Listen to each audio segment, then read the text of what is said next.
আপনারা দেখছেন বিশ্ববঙ্গ চ্যানেল, মানুষের সাথে মানুষের পাশে। সঙ্গে থাকুন, দেখতে থাকুন বিশ্ববঙ্গ চ্যানেল। সাবস্ক্রাইব করতে অবশ্যই ভুলবেন না। নমস্কার, বিশ্ববঙ্গ চ্যানেলে আপনাদের স্বাগত। আজকে আমরা বিশ্ববঙ্গ চ্যানেলের পক্ষ থেকে আমি অরিন্দম আপনাদের একটা খুব বড় জিনিস দেখাবো। আপনারা নিশ্চয়ই জানেন যে লোকনাথ বাবার মন্দির, এই লোকনাথ বাবার মন্দিরের ঠিক পিছনে একটি সুন্দর শহর, বলবো না, একটা সুন্দর পাড়া, যেখানে প্রতিষ্ঠিত বাড়ি রয়েছে। প্রতিবাদ করার একটা লোকও নেই। একটা বড় জলাশয়, সেই জলাশয়ে প্রচুর পাখি, প্রচুর বড় বড় মাছ, এবং পাড়ার লোকেরা তাদের নানান সামাজিক কাজে ব্যবহৃত, এবং এলাকার মানুষ সেখানে চান করে। কেন বলছি জানবেন না দর্শক? হ্যাঁ, নিশ্চয়ই আপনাদের পুরোটাই আমরা ব্যক্ত করব। এই ঠিক বেড়াবেড়ি যে লোকনাথ বাবার মন্দির, তার পাশ দিয়ে একটা গলি চলে গেছে। পাড়াটার নাম এখনো আমরা হয়তো জানিনি, কিন্তু আজকে আমরা সেখানে উপস্থিত হয়েছিলাম।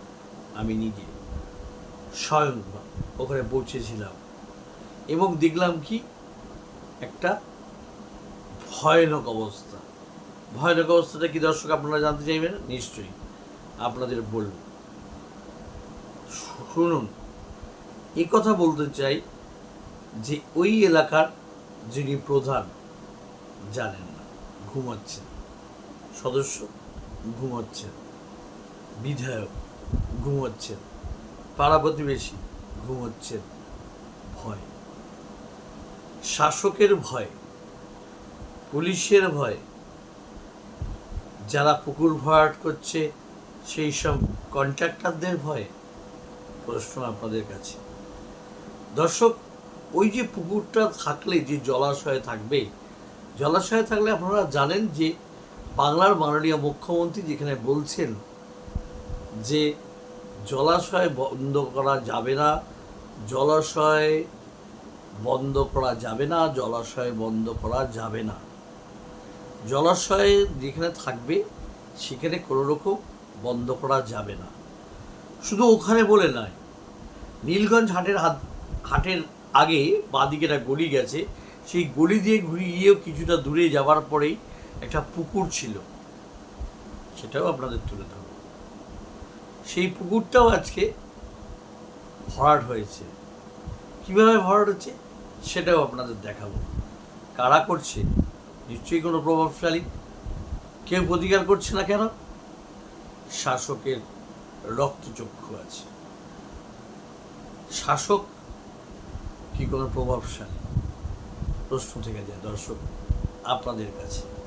কিন্তু আমি যেটা বলছিলাম, এই বেড়াবেড়ি যে লোকনাথ বাবার মন্দির আছে, সেই মন্দিরের পিছনে সেই বড় পুকুরটা, পুকুর বলা যাবে না, বলতে পারে না, জলাশয়।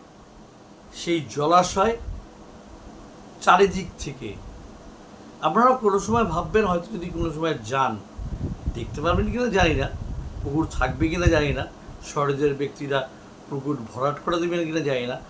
আর হয়তো সেই পাখিরা, অনেক বাইরের পাখি এসে বসতো ওই পুকুরে, হাঁস চলতো, বড় বড় মাছ দেখা যেত, বাচ্চারা জলে ঝাঁপ দিত। ছোটোবেলার কথা অনেকেই তখন মনে পড়বে। কিন্তু সেটা হয়তো আর খুব বেশি দিন অপেক্ষা করতে হবে না যে ওখানে আবাসন গড়ে উঠবে, লাখ লাখ টাকার কারবার চলবে। কে বালি দেবে, কে ইট দেবে, কে সিমেন্ট দেবে, কে ওই আবাসনটাকে তৈরি করবে, এই নিয়ে সিন্ডিকেটের লড়াই হবে, বোমা গুলি। কিন্তু বন্ধু, ক্ষতি হচ্ছে কার? আমার, আপনার, আমাদের সকলের। যারা আমরা এই পরিবেশে থাকি, এই পরিবেশের ভারসাম্য রক্ষা করার দায়িত্ব সবার। সেই জন্য বলছি এই প্রতিবেদনটা সবাই ভালো করে দেখবেন। এবং যেটা আপনাদের বলছি, লোকনাথ বাবার মন্দিরের ঠিক পিছনে আপনারা গিয়ে মনে হবে যেন একটা দ্বীপ চারিদিক থেকে ভরাট হচ্ছে, অনেকটা বড় জায়গা। আপনারা গেলেই বুঝতে পারবেন, অনেকটা জায়গা আপনারা দেখতে পারবেন যে ভরাট হয়েছে। কিছুটা যাবে জলের মধ্যে দেখবেন ভরাট হয়ে রয়েছে, মধ্যেখান দিয়ে বাঁশ যে একটা সাঁকো করা রয়েছে, এরকম নানান দিকে। আর দেখবেন পুকুরের মধ্যে আপনার পাঁচিল তোলা হয়ে গেছে। কে এই প্রভাবশালী? কে কে কে এই প্রশ্রয় দিচ্ছে? দুদিকে রয়েছে দুই ট্রাবর নেতা। একদিকে রয়েছে আমডাঙ্গা রফিকুর রহমান, একদিকে রয়েছে রথিন ঘোষ। আমরা জানি না যে তাদের কর্ণপাত হয়েছে কিনা বা তাদের কাছে এখনো খবরটা পৌঁছেছে কিনা। দেখুন, আমরা কিন্তু বলছি না, দর্শক বলছে, সাধারণ মানুষ বলছে যে পরিবেশ রক্ষার স্বার্থে, পরিবেশের ভারসাম্য রক্ষার স্বার্থে এই পুকুর ভরাট বন্ধ হওয়া উচিত।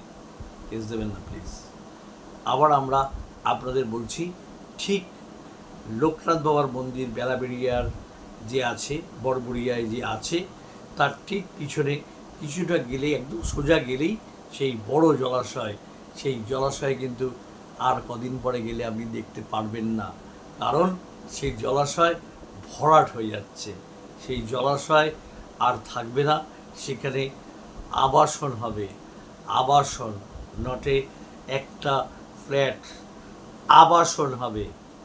সেই আবাসনে আপনাদের স্বাগত করবে সেই সমস্ত মানুষেরা যারা এই দুষ্কর্ম, এই নিপীড়ন, এই অত্যাচার করছে। মুখ খুলতে গেলে মাথা ফাটিয়ে দেব, মুখ খুলতে গেলে জুটবে বাড়ি ভাঙচুর, জুটবে বোম, জুটবে গুলি, প্রচণ্ড পিটানি হবে। সেই আতঙ্কে মানুষ মুখ খুলছে না। বন্ধু, দর্শক, আপনারাই সর্বেসর্বা, আপনারাই পারেন এই বিহিত করতে, আপনারাই পথে নামতে পারেন। এবং ওই চত্বরের মানুষকে আমি বলবো, যদি এই প্রতিবেদনটা আপনারা দেখে থাকেন, প্রতিবাদের সম্মুখীন হন। আমরা সাংবাদিক বন্ধুরা আপনাদের পাশে আছি। চোখে চোখ রেখে কথা বলুন, কারণ বাংলার মাননীয় মুখ্যমন্ত্রী মমতা বন্দ্যোপাধ্যায় বলেছে যে কোনো রকম দুষ্কর্মকে আপোষ করা চলবে না। যেমন অন্যায়কে দেখাবো, তেমন আমরা ভালো কাজও দেখাবো। গতকাল আপনারা হয়তো জানেন কি জানেন না জানেন না, আমি একটি প্রতিবেদন করেছিলাম। সেই প্রতিবেদনে আমি বলেছিলাম যে টালার ট্যাঙ্কের সামনে দিয়ে যখন সেই টালা ব্রিজের গিয়ে আটকে গেল, তখন কিন্তু পুলিশ ঘুমাচ্ছে। আজকে সত্যি আমার দেখে ভালো লাগছিল যে রাতের প্রহরা অনেকটা বেড়ে গেছে, পুলিশ জেগে রয়েছে, পুলিশ চেক আউট করছে, পুলিশ সেই সমস্ত মানুষগুলোকে ধরছে যারা বাইকের হর্ন দিয়ে চলে যাচ্ছে। আস্তে আস্তে আমি জিজ্ঞেস করলাম, কী ব্যাপার স্যার, এখানে আজকে এত প্রহরা? বলছে ওই যে যারা হুটার দিয়ে চলে যায় এবং ড্রিঙ্ক করে গাড়ি চালায়, তাদের জন্যই আজকের এই আমাদের আয়োজন হয়েছে। এই প্রহরা তারা পস্তা তারা সাজিয়ে বসে আছে এবং প্রচুর মানুষকে তারা ধরছে, ফাইন করছে। দেখুন, আমরা চাই না কোনো মানুষ বিপদে পড়ুক, কিন্তু সত্যি কথা বলতে সমাজের স্বার্থে এটা আমাদের সবার দায়িত্ব। শুধু চ্যানেলগুলোর দায়িত্ব আছে এই কথা আমরা বলবো না, আপনাদের সবার দায়িত্ব অন্যায়কে প্রশ্রয় না দিয়ে অন্যায় যারা করে তাদের বিহিত করার জন্য। আমি দেখলাম ঠিক, আমি আপনাদের জায়গাটাও বলে দিচ্ছি, যেখানে চেক আউট হচ্ছিল সিটির মধ্যে, ওইখানটায় চেক আউটটা হচ্ছিল, যেখানে সিটির মধ্যে মেলাটা হয়, সেখানটায় সুন্দরভাবে তারা প্রচুর পুলিশ ছিলেন এবং তারা চেক আউট করছিলেন। এবং অনেকে বলতে যাচ্ছে যে গাড়ি জোরে চালাস না, পুলিশ কিন্তু ধরছে। এই যে ভয়, এই যে ভয়ের যে সঞ্চার ওই মানুষগুলোর মনে, যারা জোরে বাইক চালিয়ে যাচ্ছিল, তারা কিন্তু সংযত হতে বাধ্য হয়। তাই আমরা এই কথা বলছি যে পরিবেশকে বদলাতে গেলে মানুষের যে চলাফেরার যে নিয়ম শৃঙ্খলাগুলো সেগুলো একটুখানি বদলাতে হবে। বাংলার মাননীয় মুখ্যমন্ত্রী যেটা করেছেন, সেফ ড্রাইভ সেভ লাইফ, প্রত্যেকটা মানুষেরই উচিত নিজের স্বার্থে নিজের পরিবারের সাথে হেলমেট ইউজ করা। আমরা যখন সবাই একসঙ্গে যাই সুন্দর হেলমেট পরে তখন অত্যাধিক ভালো লাগে। তখন আমাদের একবার মনে পড়ে সেই বাংলার মুখ্যমন্ত্রীর কথা। তিনি হয়তো রাস্তায় দাঁড়িয়ে পারেননি, কিন্তু তার কথাতে এবং তার যে পুলিশ আছে, সত্যি পুলিশকে শুধু আমরা দোষ দেবো, হ্যাঁ পুলিশের দোষ অবশ্যই হয়, কিছু কিছু ক্ষেত্রে তাদেরও ল অ্যান্ড অর্ডার মানতে হয়। সেই ল অ্যান্ড অর্ডারের মানতে গিয়ে তাদেরও আক্রান্ত হতে হয়। সেই আক্রান্তর কথা আমি এখন এই মুহূর্তে বলছি না। আপনারা নিশ্চয়ই দেখেছেন যে এটা বিকাশ ভবনের সামনে ঘটেছে, যে শিক্ষকরা আজকে রক্তাক্ত হয়েছে, শিক্ষকরা আজকে রাস্তায় লুটিয়ে পড়েছে। শিক্ষকের কারোর পা দিয়ে রক্ত বেরিয়েছে, কারোর মাথা দিয়ে রক্ত বেরিয়েছে, কারোর হাত দিয়ে রক্ত বেরিয়েছে। আমরা প্রার্থনা করব এই দিনগুলো যেন বুঝে গিয়ে আবার মানুষ সুন্দরভাবে তাদের কাজে ফিরতে পারে, শিক্ষকরা তাদের কাজে ফিরতে হয় এবং পুলিশরা যেন তাদের এইভাবে লাঠির আঘাত না করতে হয়। দুতরফই সরকারি কর্মচারী একে অপরের বিরুদ্ধে এইভাবে সোচ্চার হচ্ছেন এবং আমরা দেখেছি যখন ভোটের সময় তখন এই সরকারি যারা শিক্ষক থাকেন তাদেরই বাঁচানোর জন্য এই পুলিশ অনেক সময় রুখে দাঁড়ান। আজকে তাদেরই লাঠি দিয়ে আঘাত করতে হলো সেই সমস্ত শিক্ষকদের। সত্যি আজকের দিনটা শিক্ষা রক্তাক্ত হয়েছে।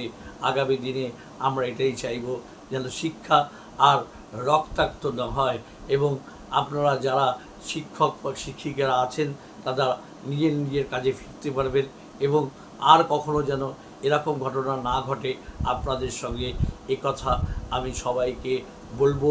এবং যেটা আপনাদের বলতে চাইছিলাম, পুকুর ভরাটের জন্য আপনারা প্রত্যেকটি মানুষ রুখে দাঁড়ান এবং পুকুর যদি প্রত্যেকটা জায়গায় পুকুর ভরাট হয়ে যায় তাহলে আমাদের পরিবেশের যে ভারসাম্য সেই ভারসাম্য নষ্ট হয়ে যাবে, ভূমিকম্পের সৃষ্টি হবে এবং আরও নানান রকম প্রাকৃতিক দুর্যোগের সৃষ্টি হতে পারে।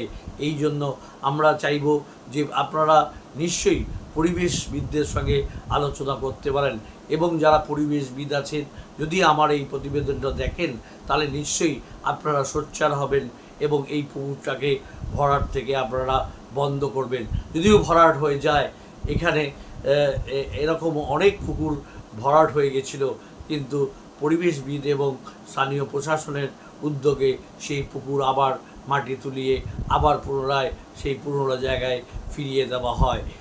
আমরা যেটা বলছিলাম যে নীলগঞ্জ খালের আগে যে বাদিকে যে গলিটা চলে গেল সেই গলিটার দিকে একটা পুকুর আছে এবং যেই লোকনাথ বাবার মন্দির, সেই লোকনাথ বাবার একটা বড় জলাশয় আছে, যেই জলাশয় চারিদিক থেকে আস্তে আস্তে আস্তে আস্তে পড়ছে। আর কটা দিনের অপেক্ষা, তারপরে হয়তো সেই পুকুর আর পুকুরের জায়গায় থাকবে না, সেটা একটা মাটির স্তূপ হবে এবং সেখানে আবাসন হবে, আবার হেলে পড়বে আপনাদের ফ্ল্যাট, আবার প্রচুর প্রাণহানি হবে, আবার দোষারোপ হবে সাধারণ মানুষের। আপনারা সোচ্চার হন বন্ধু, সবাই ভালো থাকবেন, সুস্থ থাকবেন। আজকে আমরা এখন আসছি, আবার আপনাদের সঙ্গে দেখা হবে। নমস্কার, বিশ্ববঙ্গ চ্যানেলের আমি অরিন্দম আপনাদের সাথে রয়েছি এবং সবসময় অন্যায়ের বিরুদ্ধে নিশ্চয়ই মুখ খুলব, ভালো কাজও আপনাদের তুলে ধরব। নমস্কার। এতক্ষণ যে বকবক করলাম যে জলাশয়টার, সেই জলাশয়টারই এটা হচ্ছে ছবি। যে অবস্থায় এখন এই মুহূর্তে অবধি রয়েছে, এখন অবধি যে অংশগুলো ভরাট হয়নি সেই অংশগুলি আপনাদের সামনে তুলে ধরলাম। দর্শক, আপনারাই বিচারক, আপনারাই এই প্রতিবেদনটা দেখে এত লাইক শেয়ার করবেন যাতে এই জলাশয়ের ভরাট করাটা বন্ধ হয়। সবাই সঙ্গে থাকবেন, ভালো থাকবেন, সাবস্ক্রাইব করবেন, শেয়ার করবেন, আশীর্বাদ করবেন, প্রার্থনা করবেন এই জলাশয়টা যাতে বন্ধ হয়, পরিবেশের ভারসাম্য যাতে বজায় থাকে। ধন্যবাদ।